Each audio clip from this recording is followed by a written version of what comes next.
상쾌한 배변 배진성 변호사입니다. 오늘은 중간간에 관해서 얘기를 나눠보려고 하는데요. 여러분이 흔히 생각하시는 클럽, 밤사, 헌팅 포차 등에서 원나잇을 하는 경우, 이 경우에 문제가 되는 것은 보통 간간이 아니라 중간간입니다. 간간과 중간간이 뭐가 다르냐, 강제로 이렇게 성관계를 한다, 이런 것이 간간이고, 중간간 같은 경우에는 술에 만취해서 정신이 없는 사람, 혹은 술에 너무 취해서 거부 의사를 표현을 제대로 못하는 사람, 이런 사람들과 관계를 맺은 경우, 요게 이제 중간간에 해당한다고 보시면 되고, 심신상실과 한거불능이 너무 어려운 단어라서 이게 무엇을 의미하느냐, 술에 너무 취해서 일시적으로 정신을 잃은 상태 혹은 잠에 빠진 상태를 뜻한다고 보시면 되고요. 한거불능 같은 경우에는 피해자가 성관계를 인식하였고 그에 대한 거부 의사를 밝히려 했으나 술에 취해서 제대로 하지 못한 경우를 의미합니다. 최종적으로 정리를 하면, 만취해서 정신이 아예 없다, 살이 분별이 안 된다, 이거는 심신상실, 기억이 끊기고 술에 취해서 제대로 거부 의사를 밝히지 못하는 경우,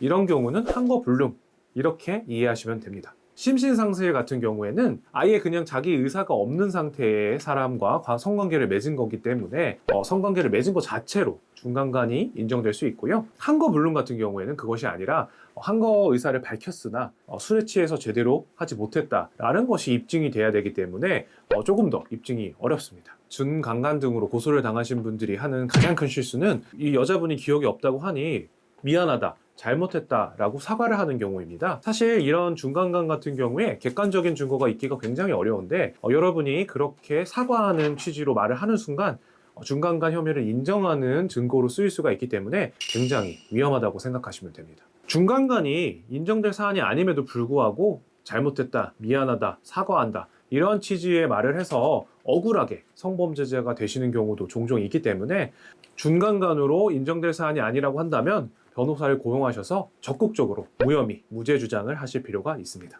반대로 중간간 피해를 당했음에도 불구하고 진술을 잘못하셔서 중간간 가해자의 유죄가 나오지 않고 무죄나 무혐의가 나오는 경우도 존재할 수 있는데요. 준강간 피해를 당하신 상황에 따라서 심신상실 혹은 한거불능 중에 어떤 것을 주장을 해야 되는지, 그리고 그에 따른 증거는 어떤 것이 필요한지, 이런 거에 대한 정확한 판단 후에 수사기관에게 재빠른 고소를 하셔서 관련된 증거를 최대한 많이 확보하시는 것이 필요합니다.